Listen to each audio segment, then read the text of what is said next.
Now that I have your attention, we want to make sure that you do the following. We want to make a song remix with your favorite Barjas quote, and we need you record your favorite Barjas quote and a raspberry, and email your audio as an MP3, WAV, or M4A to champagnelateshow@gmail.com.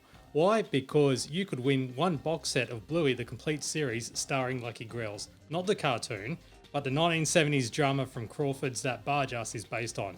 Paid for and donated to this podcast by mygeekculture.com.au. Disclaimer, I am associated with that site. Now, runner-up prize is one Champagne Edition Best Bits of the Late Show DVD, which contains Best Bits of the Late Show Volumes 1 to 3, plus some more bits, as well as Barjas in the olden days. It's unopened too, hooray!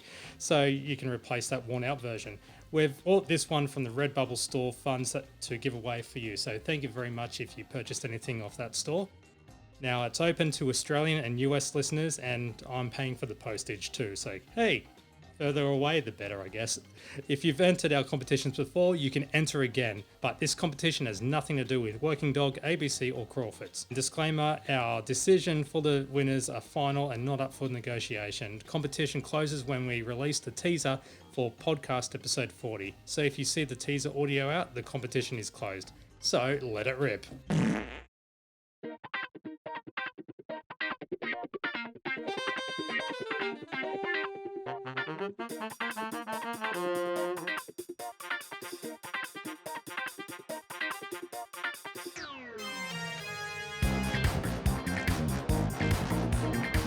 Thank you to the wonderful Razia for your dancing rendition of our theme, and welcome to episode 32 of the Champagne Comedy Podcast, where we talk about the best Australian comedy show of the 90s ever made, The Late Show, and other D-Generation comedy tidbits. My name is Matt, and joining this podcast today is Alison, Daniel, and Kim.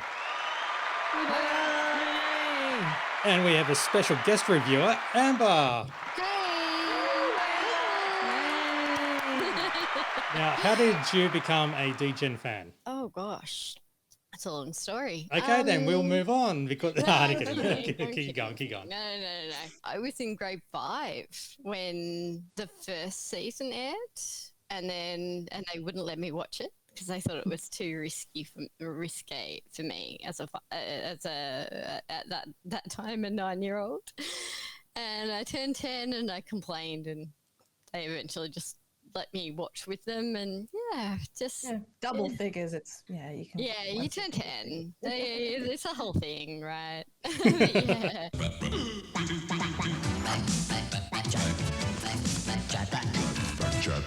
There has been an unfortunate passing. I guess it was a running joke in a certain bit, and that is Ivan Reitman. AKA the genius. Yeah, we're all physically restraining ourselves from saying the line. The genius. In the voice as well. in the voice. Ballet, Mr. Ghostbuster. Other than that, there's a bit from Leonard, a listener who also contributes, in regards to the Joe Bailey protest. He also listened to the podcast. Yay! Right. And he wrote a bit in our Facebook group, some extra tidbits. Basically, he heard the call out on Triple M, and it was on Kevin Hillier's show, shot on a Friday morning. He says, that was my uni day off, and when my mate and I would regularly catch up for breakfast. And Mick and Jason had an idea of how the sketch would run, but they did make up a lot of stuff on the fly.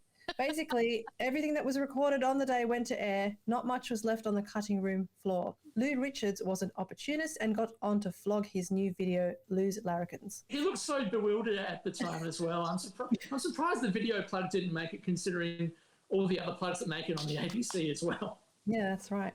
And Len continues, Pete Smith came up with the idea of shaking the car as he was driving out. Genius move. So that was really good. Isn't that in the Best Bits? Yeah, the Best Bits. Like that actually is in the Best Bits. The bit where Mick was on the phone saying, people will remember the day when Joe Bailey was sacked was a live cross to Triple M. as well. So we were talking about best bits, but the best bits, I think, at the end when Leonard says it was his 15 seconds of fame and he was treated like a god at uni on the night. I've got the paper.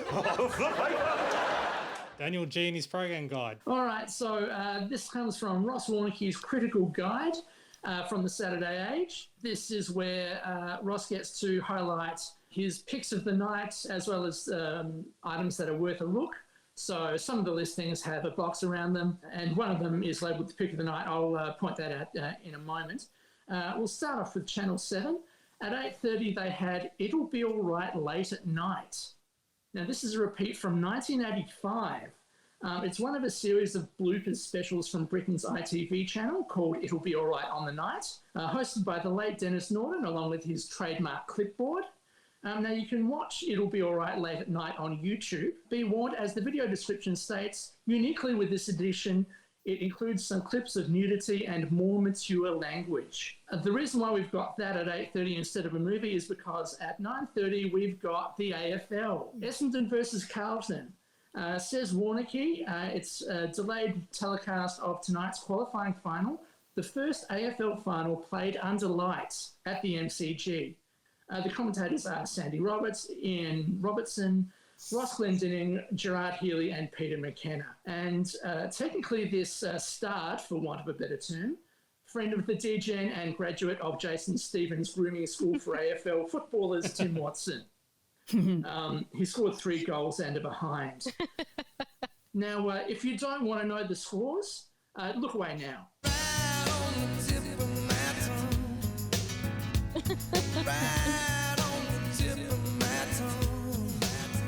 Always wanted to do that. Does anybody give a shit about the scores? Seriously? Nah. Seriously, people listening to this podcast do not care about the football from 30 years ago. Or now. All right, well, if you care about it, Google it. So moving on to Channel 9, at 6:30 we've got Hey Hey It's Saturday, hosted by another friend of the DGen, Shirley Strawn. Whoa. Yeah, this is because Daryl... Well, there's quite a few friends of the DGen coming up tonight. So the reason Shirley's hosting is because Daryl is in the Northern Territory to skydive. I don't know what it's like to skydive. I'd say, you'll never know, as they say in the classics. Honestly, I don't know whether he's in the NT to skydive for Hey Hey or for the bunch of ads, which I think would have come out around this time. Anyhow, we kick off Hey Hey with a tribute to the Blues Brothers. An authorised tribute that was put on by the Paul Dainty Corporation. Now, this stars Simon Westaway of the ABC dramas Phoenix and later on Janus as Elwood Blues, as Jake, another friend of the DGen, Shirley himself, Russell Crowe. No way! Like, he's kept this very quiet off the CV. I wonder why. There's hardly any information about it, and certainly no... Well, apart from, if you spend the money to go to heyhey.tv, apart from that, no footage. After that, another friend of the DGen, John Farnham, performing Seemed Like a Good Idea, brackets at the time, close brackets, from his album Then Again. As we know, the video clip has also got the DGen in it. Then after that, he joins Merv Hughes and Joe Bailey to judge Red Faces. Now, you see, Pete Smith was absolutely right when he said last episode, Joe, like all our people except myself, are being given a go to do new things. There you go. Co-host the Sale of the Century to co-judge on Red Faces. I'm pretty sure that's on the up. Then after that, Tommy Emmanuel performed The Journey from the album The Journey. It's the one that goes, new, new, new, new, new. That's all of them. Yeah. And then to close things out, World Party performs All I Gave from their album Bang. I don't know how that goes. It's certainly not as memorable as Neil. And all that's followed at 8:30 by the movie Passion and Paradise. You think that Saturdays are, just movies and sport and nothing else. I mean, they were really throwing a fair bit of crap up the wall come 8:30 of the night. I'll let you know what Ross Warnocky had to say about it. Originally a miniseries, this made-for-TV 1989 soapy cum mystery is another star vehicle for Armand Assante and little else. Assante is a playboy suspected of killing his rich father-in-law, played by Rod Steiger, who had objected to his daughter's choice of husband. Based on a real-life murder in the Bahamas in 1943, this retelling, complete with royals, socialites and Caribbean opulence, is pure trash. The only other thing I'll mention is that Warnocky seems to like that X come Y convention because he used it last week for something else from memory. So like he seems to like using all of these different words. Like he's called a couple of shows watchable as well. Going to Channel 10, we've got the movie Black Velvet Gown. Warnocky says that it's a 1991 British drama based on a Catherine Cookson novel and set in the 1830s about a mother and daughter at odds with each other and the prejudices of the time. Excellent cast includes Janet McTeer and Bob Peck. Then over on SBS, we've got the movie Everything for Sale. Warnocky says that this is an interesting 1968 Polish movie within a movie based on fact about the effect on a film's cast and crew when an actor is killed in a train accident, with Daniel Olbrychski. All I can think about is if they made a modern remake about that. We all know what movie set that might be modelled on these days, I think. Okay, so that brings us to the ABC. I'll just note that today is the final episode of Eggshells at 8 p.m. That's the ABC comedy series about a browbeaten divorcee starring Gary McDonald, the one that nobody remembers, even though everybody remembers Mother and Son. All right, so our lead-in at 9:30 was... What'll I do? Yeah, so we've got Season 2, Episode 11 from November 1990, Love on the Run. Daryl, who, remember, is in jail, develops appendicitis and has emergency surgery. While he's in hospital, he plans to escape for one night just so that he can be with Tracy. Now, how does he do this? Well, with the help of a nurse who drugs the police guard. Meanwhile, Sharon spends the night with an artist named Martin. And Dorian, well, she doesn't really get a storyline in this episode, but she's still a dirty cat. There we go. Then at 10 o'clock, The Late Show. Warnocky doesn't seem to change from his usual satire and sketch comedy from Melbourne's DGen. He seems to say that week in, pretty much week in, week out. Then at 11 o'clock, Order in the House, the week in federal politics. At 12 midnight, The Full Wax, a chat show with comedian Ruby Wax. At 12:30, ATVI News. And then at 1 a.m, we've got Rage with guest programmer Carl Wallinger. Now, last episode, I had no idea, and I still have no idea who Tammy Sidorenko is. Thankfully, I know who Carl Wallinger is, but I want to know whether any of you know. No idea. Nope. No idea at all. Okay, technically, we've had him earlier in the night. He's the leader of the band World Party. Oh, okay. The only other thing I'll mention is that, thankfully, the Late Show gets a box around its listing, even though, he uses his usual satire and sketch comedy from Melbourne's DGen. He doesn't seem to be as glowing about The Late Show as he is for Keeping Up Appearances, which he also puts a box around at 7:30. He said that it's a repeat of one of the funniest episodes of the outstanding British comedy. Hyacinth decides that social superiority requires her to dabble in culture. So I kind of wish that he was as enthusiastic with The Late Show as he was with Keeping Up Appearances. His pick of the night, well, I suppose this shouldn't be a surprise considering it's Melbourne. He picked the footy as the pick of the night. Excellent. Thank you very much, Daniel. All right, here we go with Season 2, Episode 12 of The Late Show broadcast, Saturday, September 4, 1993. And we have... Oh, Aussie Adventure. Oh, sorry, wrong one. Travelling through the great outback. Wallaby Jack, Wallaby Jack. Yes, and that is Wallaby Jack returning with his skills and knowledge on how to go four-wheel driving. Yeah, his second outing was last seen in Episode 7. Other than those checkups of the car, tyre depth, extra fuel, spare beard as well. And the four-wheel drive can take you anywhere, such as a sports field, inside a building and inside a TV studio. It was an interesting start to the episode. Did they actually did an entire tree get felled for this sketch when they were pulling? It does look like it, doesn't it? Yeah, to be fair, I think that's something that even Dr. Aaron Beaucaire would have trouble faking. Yes. Yeah, I'm just amazed at how the 7:30 report, was that Quentin Dempster hosting in that little cameo?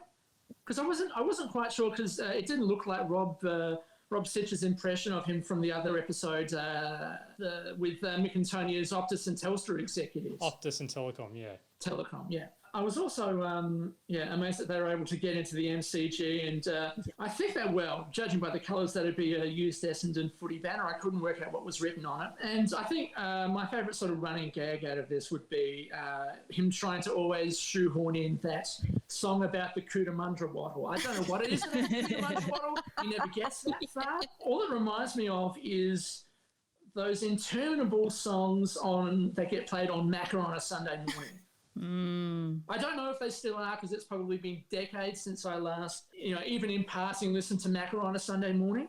Yep.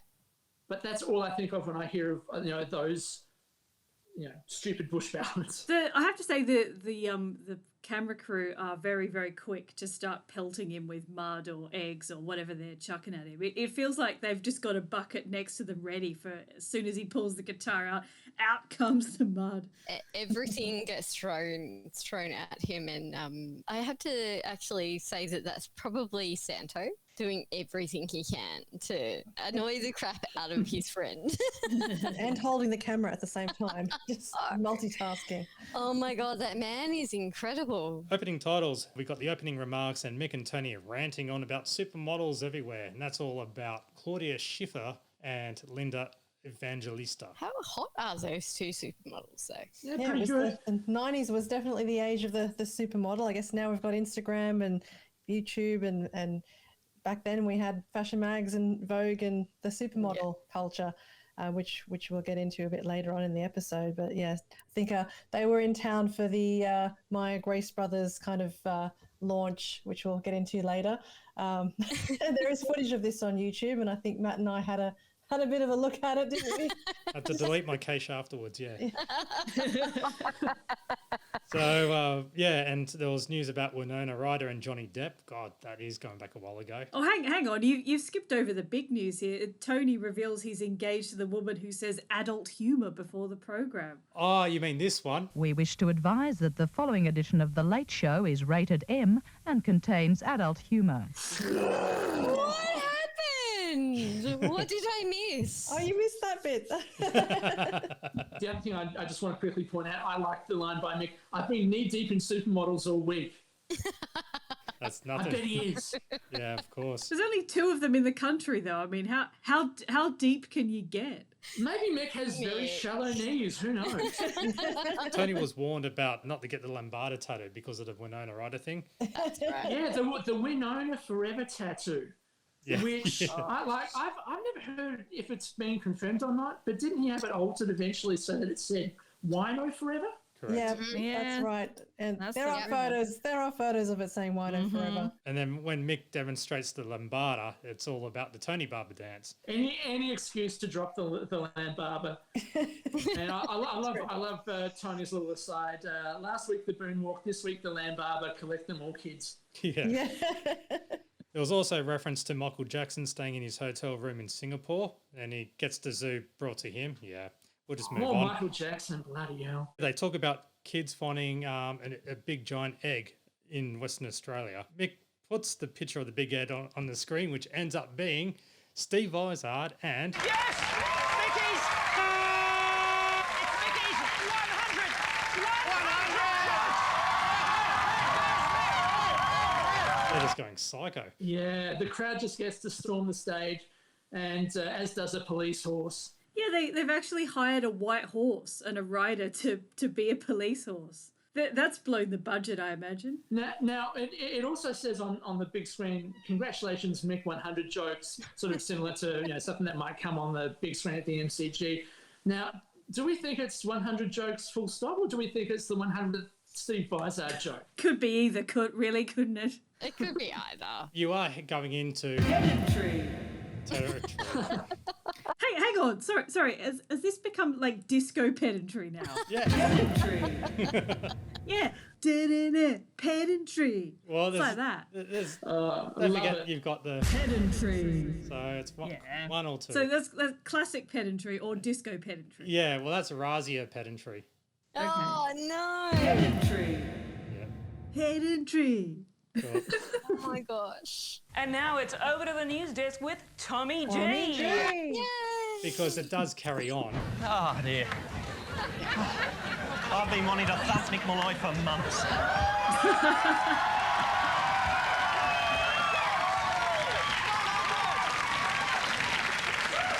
Again, like it's the only sort of thing you can get away with on live TV. Brilliant. I am going to skip a lot of the news stories because the main part that the news really shines on is when Claudia Schiffer and Linda Evangelista are in town and they decide to come on the news desk.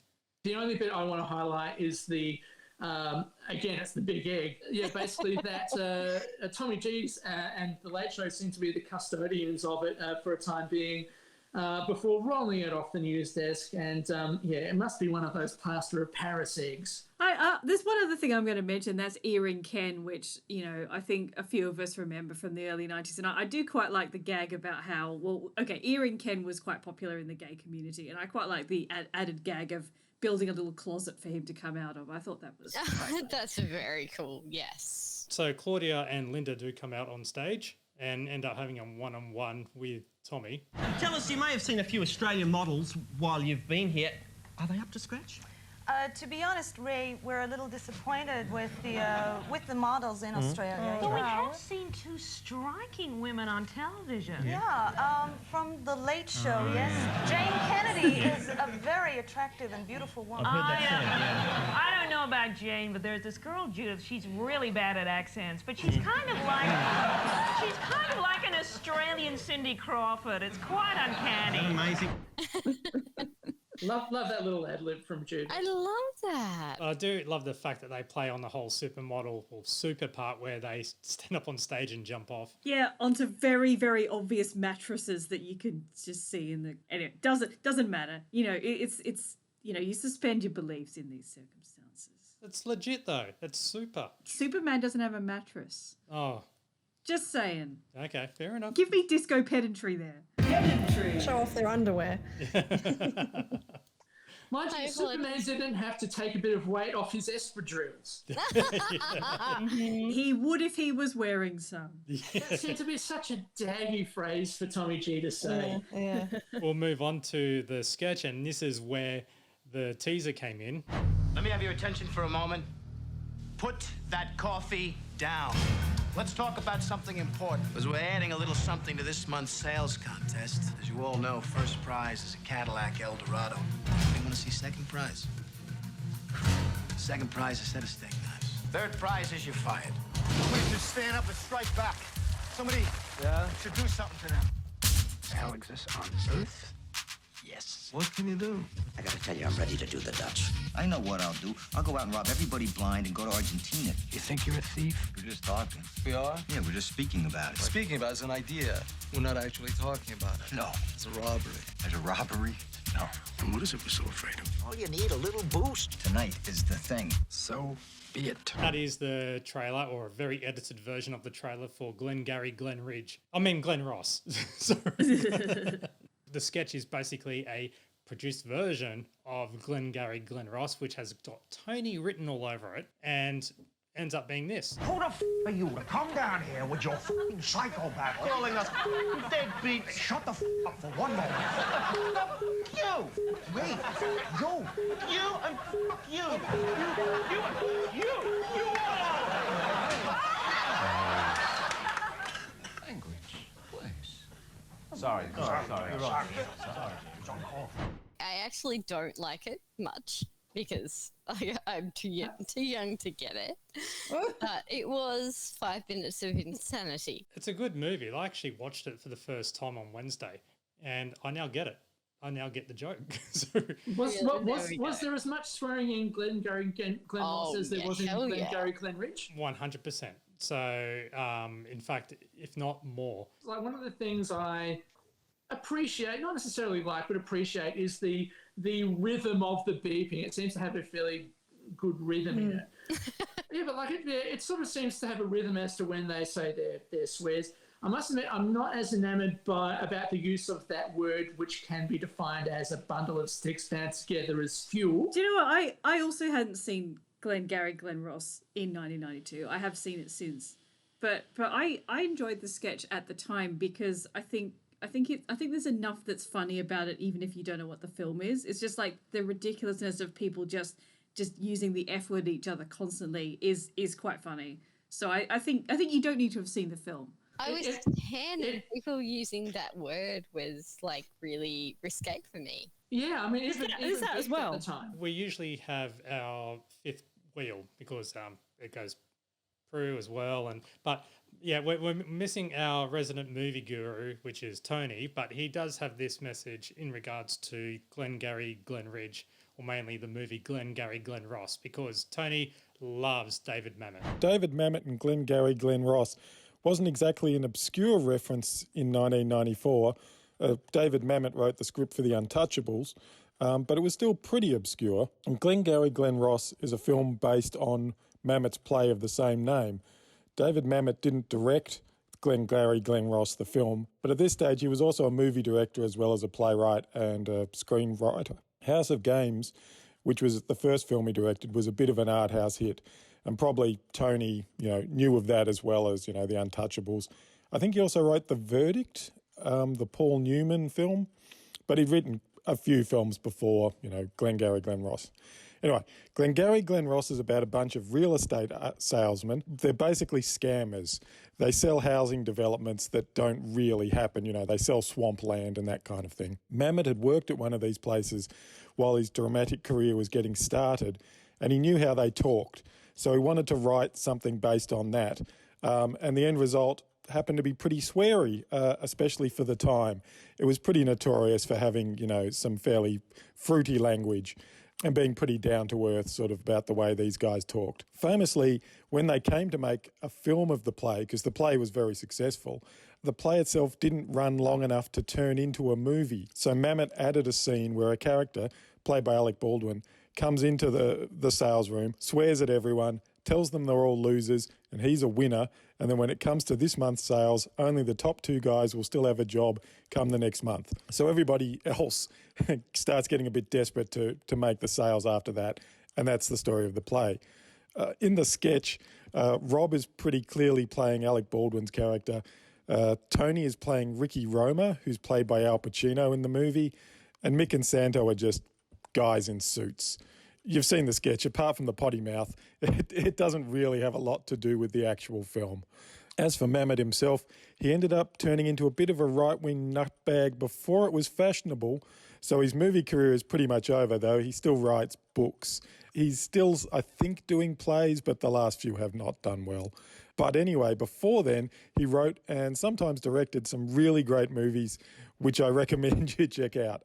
Spartan and Thief are great action movies, and State and Main is a really good comedy, which you may not expect from him. It's about how a bunch of people come to a small town to make a movie and basically rip everyone off blind. It's really good. I recommend it. Wow. We should probably also quickly mention the cameo of this and, the namesake, Glen Ridge.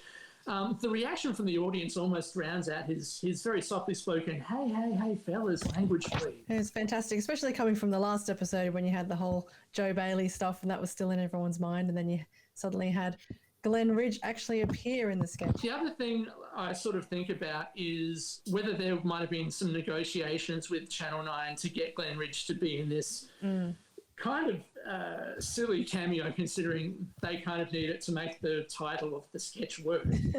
I don't know who the backup would have been for this sort of a sketch. Well, not doing the sketch, I assume. Yeah, it was either him or nothing.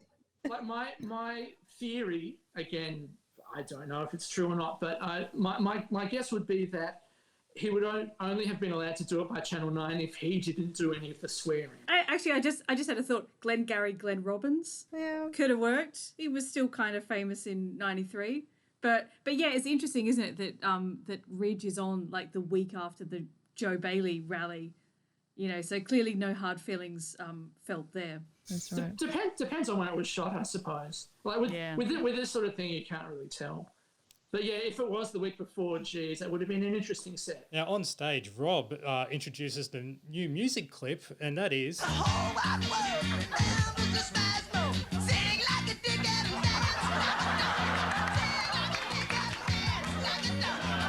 And I will admit, I did try to reach out to Ween through their management. They've passed away. I- Sorry. Well, pushing the little daisies, surely. You're trying to kill Ween, Matt. That's Ouch. mad. Oh, gosh. Don't do that. So yeah, obviously no response. No response. It's a parody of the Ween song "Push the Little Daisies." Yeah. Peaked at number 8 in the ARIA singles chart and reached number 40 on the inaugural Triple J Hottest 100. Yeah, that was one of the first. Yeah, I remember getting that Triple J Hottest 100 album the next year. So I remember hearing that song, but you can never hear that song without thinking of this version, which is fantastic. They did a really good job. Oh, 100%. When I emailed them, I sent them the link to the clip saying this is what we're going to talk about, just to give them a heads up. And no, apparently, you know, we're too high quality for them to be on. You know, anyway, big nerding ourselves there, right? Kudos to the Late Show team though for once again making their parody music video look exactly like the real one. Which was just right like with Rente as well. Like the Rente film clip was freaking incredible. And this one, you know, right down to the weird foods that they're eating, like the Ziploc bag full of mushrooms and the big massive bowl of noodles and all that. It's all there in the original. So go on YouTube and have a look at that. I am sure that's just a night out at Mick's place. Oh my God, Probably is. Probably is. But I mean, I don't think Mick Malone could even be bothered to cook noodles. No. Yeah, but when you look at the comments on YouTube, 39,000 views from the upload that I made 9 years ago. When you compare that to, say, when Tony was doing The Informer, you had a lot of Informer fans saying, this is awful, this is horrible, whereas the Ween fans are like, we love this thing. It's really funny, really authentic. So. Tony did the Informer, didn't he? That was in a previous episode, yeah.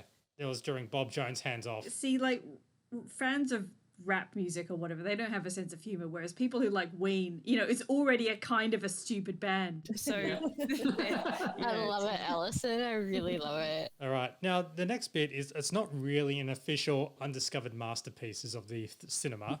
So it's more or less an unofficial installment because it's Judith and Tony talking about their VHS discovery of sexy girls with sexy guns. Yeah. Now, I didn't choose a clip from them talking about it, so I actually found the video itself, and the entire thing's hosted on YouTube. Make sure that you're watching in incognito mode when you're watching it on YouTube. Yeah, here's a snippet of it from the actual movie. Hi, my name is Lillian, and this is a lot of fun. Hello, I'm Rosie, and this is the MP5 machine gun. What they tell me, this is one of the best automatic weapons available in the world today. And it, too, is made in Germany, like me. Hey, I wasn't ready for that. Well, what do you expect? It's my first time ever fired a gun, much less a machine gun. Well, I'll get the hang of it. And just a bet, you'll see. How are you doing? My name is Angela, and like Rosie, I also got the opportunity to shoot the H&K MP5 submachine gun. I was raised in the South and grew up shooting guns, but let me tell you, this is incredible. One word can describe the MP5. Controllable. The MP5 was designed in 1965. This gun is a current result of the continuous development of the German MP series of the submachine guns. There are only 8 major parts in the MP5. And just by the feel of the gun in your hands, you can tell that this is a precision instrument. I've never held anything that felt so strong and confident. It feels like it would never fail and virtually works forever. Do you know what? I imagine watching this would be pretty boring, actually, because, you know, it's just some kind of dumb women. You know, I don't think they're very well informed about the guns. I'm just going to put that out there. And, you know, they're literally just droning on about these guns and then just shooting them. And even the fact that they're in bikinis, I'm just thinking, you're going to get bored with this video eventually. I'll give them this, you know, they're basically wearing nothing. You know, they're in these tiny bikinis. They've got these ridiculously high heels. And, you know, I imagine an automatic weapon like that would have a bit of blowback. And they're managing to not fall over. So, you know, points. Kickback is points from me. It's going to hurt you. Yeah. Yeah. And also, like, the bullets are flying out of the guns. Aren't they going to hit them and they're, like, naked? They're firing them away. but the kickback is actually going to physically hurt them. I imagine they had bruises or something. And the boys here are going like, we don't care. We got two men on the call. Maybe you could, Matt and Daniel, you could say whether do you find this sexy? Pre-internet, the the internet is for porn era. When So porn was didn't have very much hard to to go. come by. This is wrong town. So you basically had sexy girls with sexy guns in the Target underwear catalogue, and that was it. That was all you had. I found a cover of the US release of Rock and Roll 3 Sexy Girls and Sexy Guns, and it does say on the front of the cover, perhaps this was written by Ross Warnicki, it's that matter of fact, 60 minutes in length, professionally produced in full colour with slow motion, freeze frames, computer special effects, and complete statistical information. Statistics. That's what your average bloke going down the video shop for this kind of video wants, isn't it? They want statistics. They want stats and they just want girls shooting. Has anyone seen Jackie Brown? Quentin Tarantino. So there's a whole scene where they have the chicks who love guns, which is basically this, and the Samuel L. Jackson character telling De Niro, explaining about all the guns, and like, there's all the chicks with the guns, but he's just talking about the guns and where you can get them from and all that sort of thing. Just kind of, disregarding the girls and with the guns, but they actually made a whole thing of that for the movie. But there's also a video for the women out there. And what about vacuum cleaners? Oh, baby. That is, I don't know about you, Amber. Were you a Mick fan? I'm sure all the Mick fans. Oh, no. No. It's zero Mick. Zero. No, yeah, I was zero Mick. Amber, you mentioned that you were around 10 when this was originally broadcast, and that you were watching that in the company of your responsible parents. Oh, yeah. How did that super go when confronted with sexy girls and sexy guns? Super uncomfortable. Like, I didn't want to watch it. I felt, not comfortable. Next segment is... Excuse me. It's episode 2 of Barjas Where's Me Bloody Donuts, with guest starring Don Chip. And the whole concept is Barjas is trying to find his stolen jam donuts. What's the most important thing about donuts? Barjas's donuts. What do we really know about them? I mean, really. They're round, doughy, and full of jam. And what do these 3 facts tell us? Nothing. Exactly. And that's why I'm off to a completely unrelated scene at the Cabana Motel.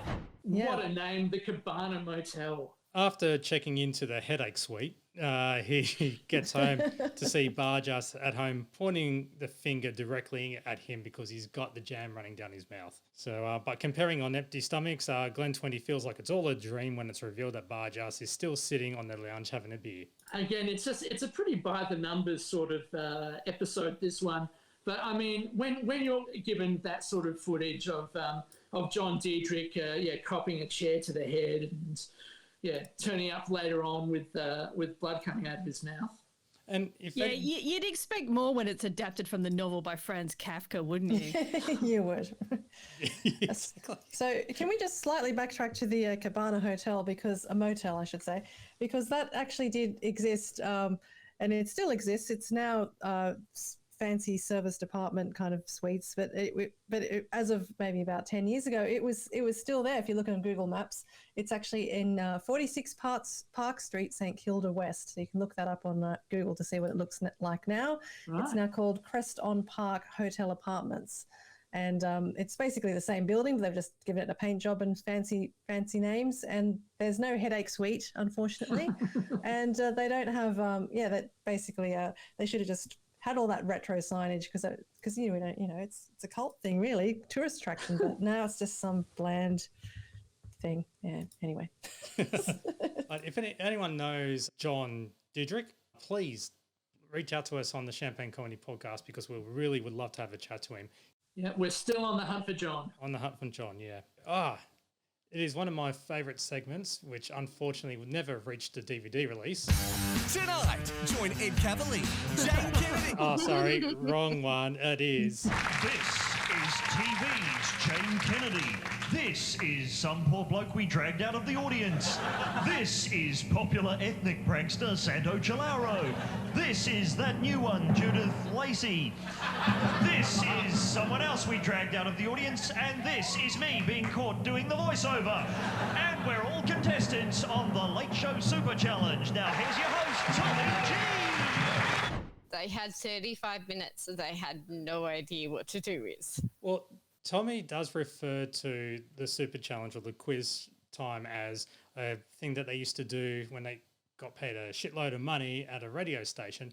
I think he's referring to the DAG quiz, which is the snippet here. DAG quiz, not just a quiz, a celebration. Here's why. Yes, the quality music of the past being showcased here on DAG Quiz. Let's see if anyone knows what that was. Hello? Oh, guys, it's Wayne from St Albans. Are you still taking calls about what DAG you think you can do over the Easter break? Yeah, well, just one more call, Wayne. Yeah, I reckon like breaking into a house and just taking their board games. Yeah, thank you, Wayne. Get off. Line 2, hello? Hello. Who's that? It's Perry here. Well, what's today's DAG Quiz? It's Hard My Heart by Quarterflash. He's done it. Yes, that's the one. Well done, Perry. You've bagged yourself $105 for the Easter break. Oh, that's great. I'm beside myself. Well, I'm afraid you're not going to be beside yourself for much longer because you've won the new single from Amy Grant. I'm glad that you drew the parallels to Have You Been Paying Attention? Because even though that was born from a quiz segment that he did on a quite short-lived podcast version of Santo, Sam and Ed, I do think that it especially shows in this Super Challenge thing that Tommy G is a born quizmaster, a born comedy quizmaster, because you can certainly see that there's very deep roots between Super Challenge and Have You Been Paying Attention? Exactly, yeah. With the quiz, there were various questions, quite topical. I won't go through them all because they did spitball and improv a lot of bits and pieces, especially the music snippets, which were Hotel California and a nice, I don't know, I guess amusing reference to Youth of Yindi, but everything to do with Doritos and hovercrafts. The clip is on YouTube if you want to check it out. The other thing I liked was the squeaky hostess with bonus Alf Camilleri pushing her along. Yeah. One of David Jones's rejected store dummies, I think, on wheels. We need to talk about Alfie a bit more. He was basically a cast member without being a cast member. Yeah, well, he was referenced in Mick and Tone's segment right at the top of the show as like a journalist, wasn't he? And he makes endless cameos in the program. So yeah, he basically is the 9th member of the cast. Sometimes he was dragged out reluctantly as well. But we do have the celebrity round, and I purposely left this one in. Take a look at this photo. What member of the Dado family is this? The guy that always has spaghetti sticking out of his baby. I knew, Santa, what are you thinking? Leonie, you want to have a crack at this one? Which Dado is that? Just take a wild punt. I don't know if I know the answer. Do you know any Dados? Tommy, We've is got it some the... morals here, Leonie. Is it the little-known Zeppo Dado? Such a Tony answer. Yeah. Fun fact, there's Cameron Dado, Andrew Dado, who has a twin, Jamie, Lockie Dado, and sister Belinda. A plethora of Dados. There's no Adriana. No. But there was also a joke about Lindy Chamberlain's new husband who looked like George Danikian. He really does. Burt Ward's new book, who is Robin from the Batman TV series, and a photo of the group, the girl group Girlfriend. What do these 5 girls have in common? Jane. None of them have had sex yet.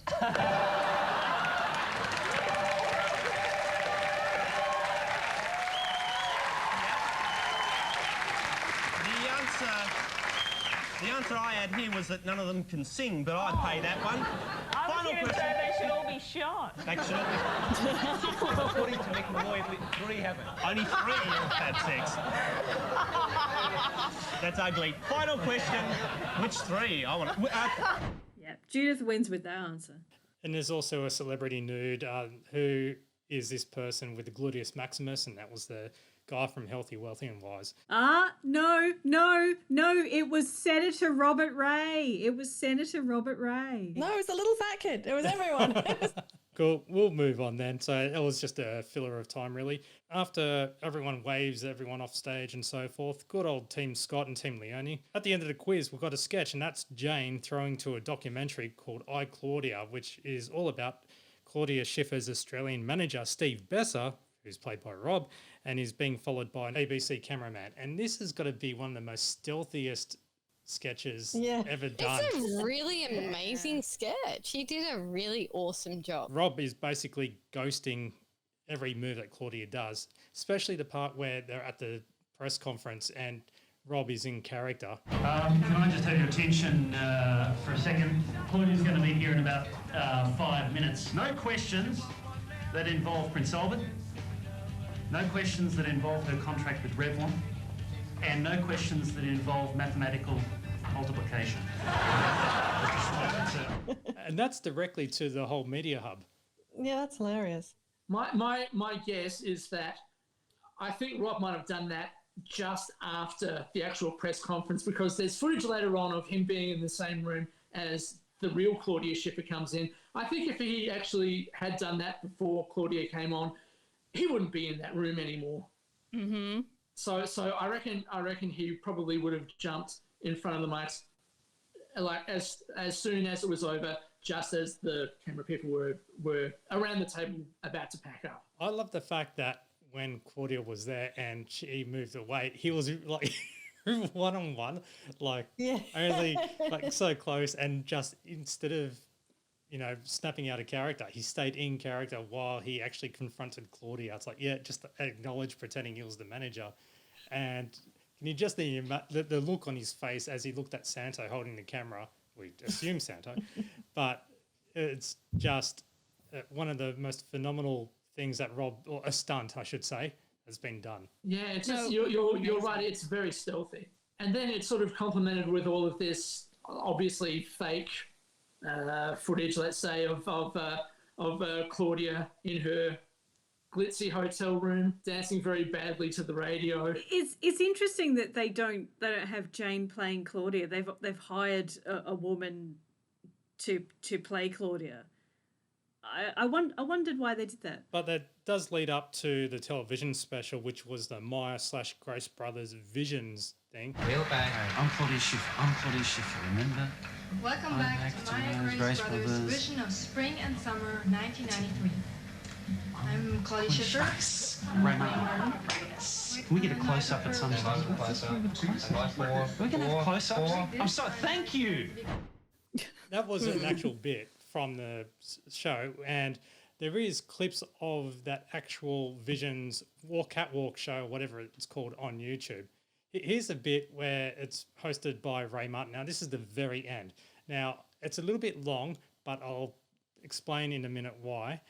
That when you hear the applause, there's a reason why it goes on for a bit. So you just bear with it. Here we just say, listen carefully. A special thanks to our special guests, Linda Evangelista and Claudia Schiffer. Would you please thank them once again?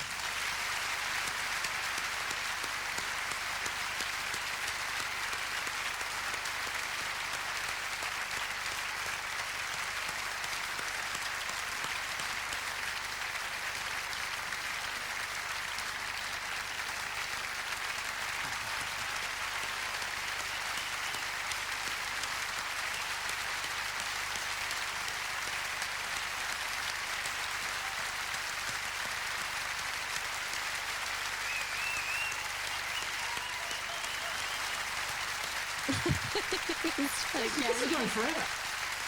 Sorry, This is are you untouched. making this like? It's untouched.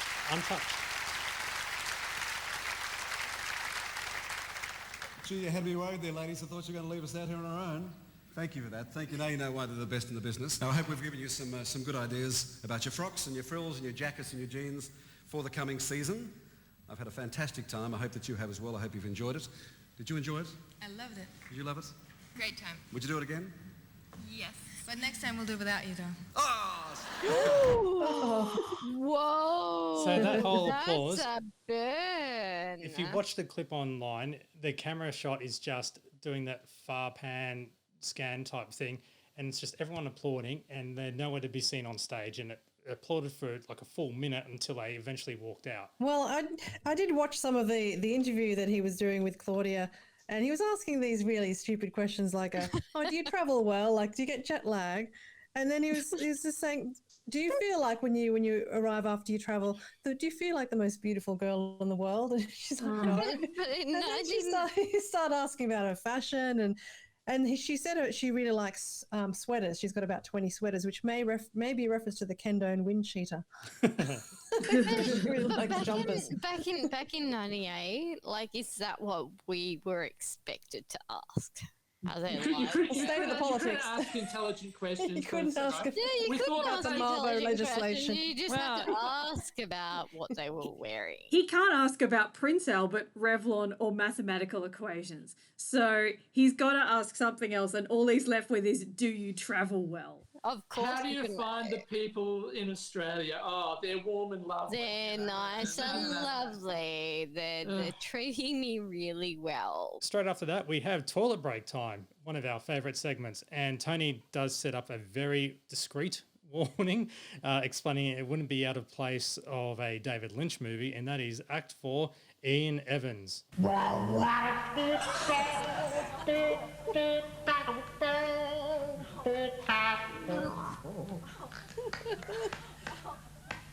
This is my sweetheart.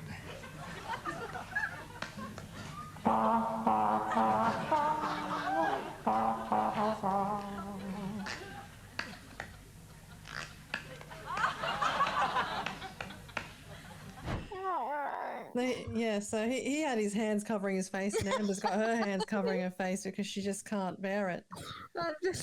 Actually, we all do. I did put something to the test because it did sound something like that would come out of a David Lynch movie, and I don't know, found this on a bonus feature of the Twin Peaks box set.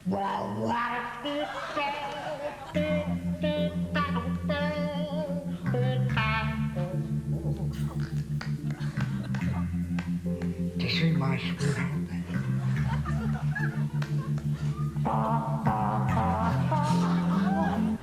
Do you know what? I'm just thinking, I'm probably the only person who gets this reference, but if you've ever sat through the movie Billy's Holiday, you will absolutely, it's really like Max Cullen's impression of Billie Holiday. It's very, Alison, very I'm weird. totally there with you. Wow, another person. I think what Ian Evans is trying to do here is he's trying to do like a mixture of impersonations of old film stars and the trumpet in this kind of stream of consciousness sort of monologue, musicalogue thing. But, to be honest, after about half a minute of this, I just really wanted Red Simons to come in with his gong and just get this guy off my screen. I just wanted to ask, do we actually think that this is an actual, I don't know what the name of the song is or whether anybody might have recognised it from whatever the hell that was. Shazam just didn't show up anything for me.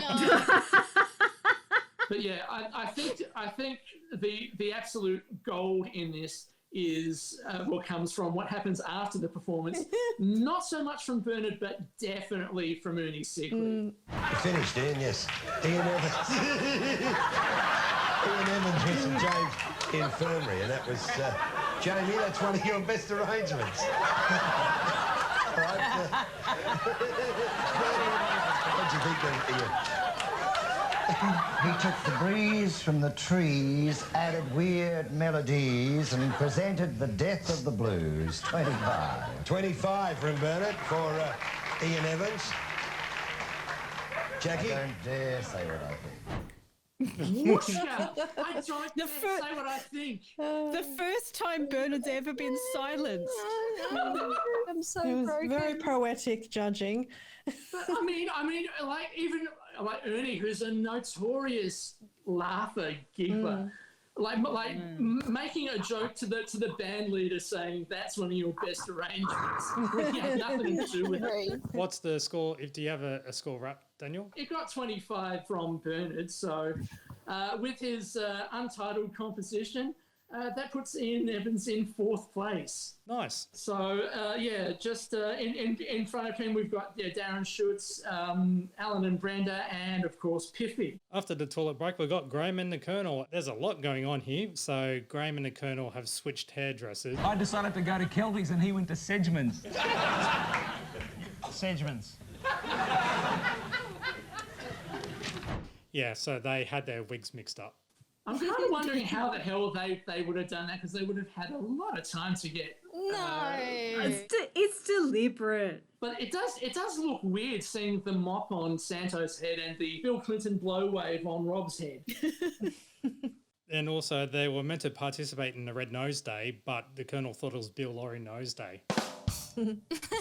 Every Halloween, when I see the long curvy witches' noses come out. Australian rules football are in trouble because they printed Macca's logos all over the footballs, which leads to this. That is outrageous! These sponsorship deals, they are just going too far. Too far. Now we're going to be too far. This is going too far. Colonel, can I have a look at your jacket? What? There seems to be something... just relax. There's something different about your jacket this week. Yeah, it was more or less, I'm sorry, I tried that. It's more visual than anything. The Macca's logo being all over their clothing and books and shirts and everything else like that.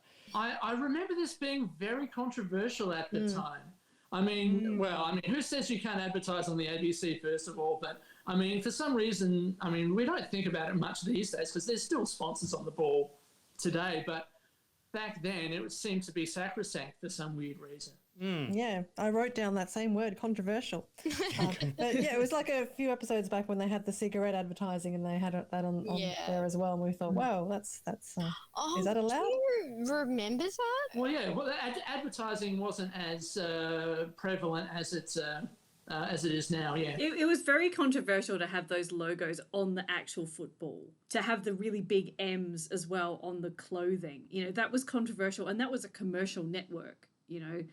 So I think that was the real controversy. And it's interesting, isn't it, that they're using all these logos on The Late Show and no one seems to censor them at all. It's satire. They're allowed. Yeah, well, exactly. Exactly. The joke wouldn't work otherwise. And there's also the Money in Sport, which is Andrew Eddinghausen was in court over unauthorised nude photos, with Colonel trying to explain it all, but it just fell flat in regards to Michelangelo's David and how you can see his doodle. As Rob explains, its allegory is what it is. Claudia Schiffer's boyfriend, Kyle MacLachlan. Oh, wait a minute, that's all. Yeah. Another Twin Peaks. David Lynch reference. Yeah. It all connects. It all connects. Yeah, Kyle MacLachlan was in hiding. So the camera pans to the event at the Claudia Schiffer event, and so they splice in a snippet of something of Kyle MacLachlan really peering through the blinds in Blue Velvet. There's also the Big Egg, which they came with an amazing find, a giant egg cup. As they always say, nothing like a big prop. Yeah, yes. Well, I was going to say, when you pause to reflect on Graham and the Colonel at a future time, you'll be impressed by the number of big props we use. In regards to that, I reckon right now is the future time. So let's take a moment to reflect. Thinking music. Are we impressed by the big props? And I would say, yeah. Yeah. 100%. Really? Yep. Yep. Okay. Yeah. Cool. Bring back the big hats as well. Yeah. There's also a telephone ballot, which I didn't really get. Don't forget, you often do this, your organisation lacks. Don't forget to cast your vote in the telephone ballot. I've already done that. I've decided who I'm going with. Oh, really? Yeah. Did you go with the mob where you have to dial 1? No, I went with the mob where you have to go 10-4, good buddy. 10-4, good buddy. I've got a buzzer here that's supposed to work and 10-4, good buddy. Oh, this is Telecom and Optus. That's the mob that I'm going with. It's Telecom and Optus. Oh, okay. What it was it was Telecom and Optus, and people had to decide which of the two suppliers they would go with for their telephone. And it was a ballot. Every household had to decide. I remember that now, yeah. A lot of marketing going on between the two companies trying to get their vote in quotation marks. And there's also one part which, oh God, now this is 30 years later. I can't believe that we're going to bring this up. But Graham is off to see the midnight screening of Jurassic Park Dominion. I mean, just the first Jurassic Park. But the Colonel is saying that it's pretty bad. Animation is pathetic. Oh, really? It's pathetic. Then this dinosaur film. Look, the only good thing is the acting. There's this guy called Fred Flintstone. Now, he steals the show. Yeah. Now, he said, well, ma... He's great. And if the best supporting actor Oscar doesn't go to Barney Rubble, I'll go here. That guy. Well, I don't know if that was Jurassic Park. It just doesn't no, it was. It had the haunting theme music. Flintstones, meet the Flintstones. And we have to remember that this was before the Flintstones movie. Yes, of course. Yeah. And guess what that Flintstones movie starred? It's Kyle MacLachlan in it. We have the closing, and Jason shows off some lookalikes of himself and Mick. Jason and Mick dressed as priests. Well, not them, but just lookalikes. But they were really uncanny, weren't they? They were. Yeah. Well, they were, as Tony said, champagne lookalikes. Yes, yeah. But we do have the musical finale, and Mick was given the mission to get a particular rock star in, right? And that was Alice Cooper. Who does he get?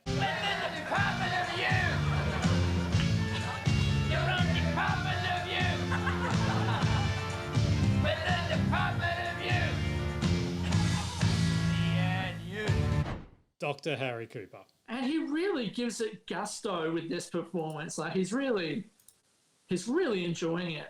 And he's at Dracula's Theatre restaurant as well, which is a really nice set. And he's got a real snake, which at one point seems to get very, very tight around his neck. But I guess as a vet, he would know how to handle it. I would hope so. Yeah. Well, they did say at the very end, after the credits, that little extra bit that they added in, saying that the snake was getting a bit too tight around his neck. It's just it's a great bit of fun, a good setting in Dracula's.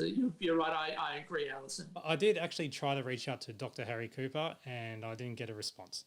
Or honestly, he was probably too busy talking to the animals. Oh, I couldn't see that coming. Oh. There were audience tickets. Who was it, Daniel? We had the ticket promo with Leone and Scott. I think that might have been their prize for being dragged into the Super Challenge. Yeah, and I felt many years sorry for Leone being called a dud and not knowing, because I was in Sydney, not knowing about this extra bit that she had to go an extra bit on TV for. So that was a nice surprise to actually see them get a little bit more airtime. Yeah. So the giant egg cup.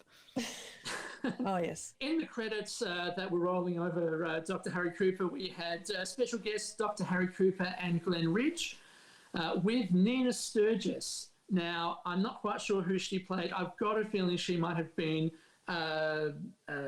Claudia Schiffer's doppelganger in I, Claudia, but I'm not too sure. We also had, thanks to ABC News, Dracula's Theatre Restaurant, Rick Howden, the Grand Hyatt, probably again for I, Claudia, Network 10, and as usual, John Diedrich, Lucky Grills, and the estate of the late Gerda Nicholson. I also noticed that in addition to Apocalypse, Sports Girl, The Facility, and Triple M, the D Generation also thanked Damaroo. Now, I'm not quite sure why, unless that was where it would not have been where the press conference was, because the press conference was for Maya and Grace Brothers, and Damaroo was a Japanese department store that was at the Melbourne Central Tower. So I'm not quite sure why they were thanked. Did they get some clothes from Damaroo, or was there a scene there that maybe got cut?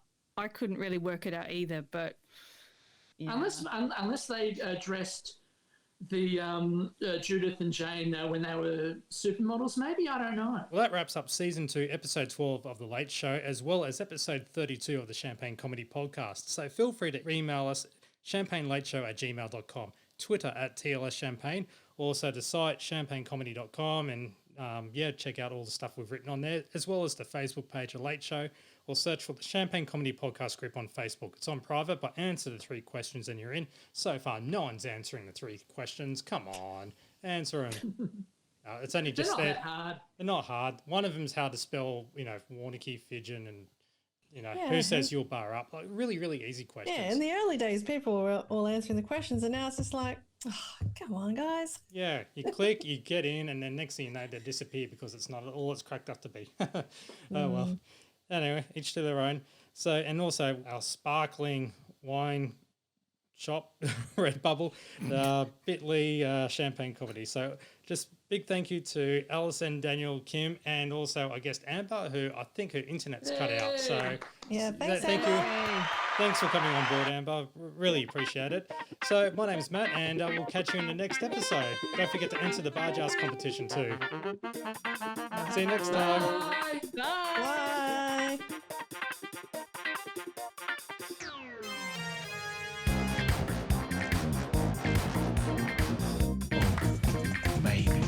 Thank you for listening to the Champagne Comedy Podcast, created by fans for the fans. For more information on this podcast, please visit champagnecomedy.com. Produced by Matt Fulton Productions, mattfulton.com.au.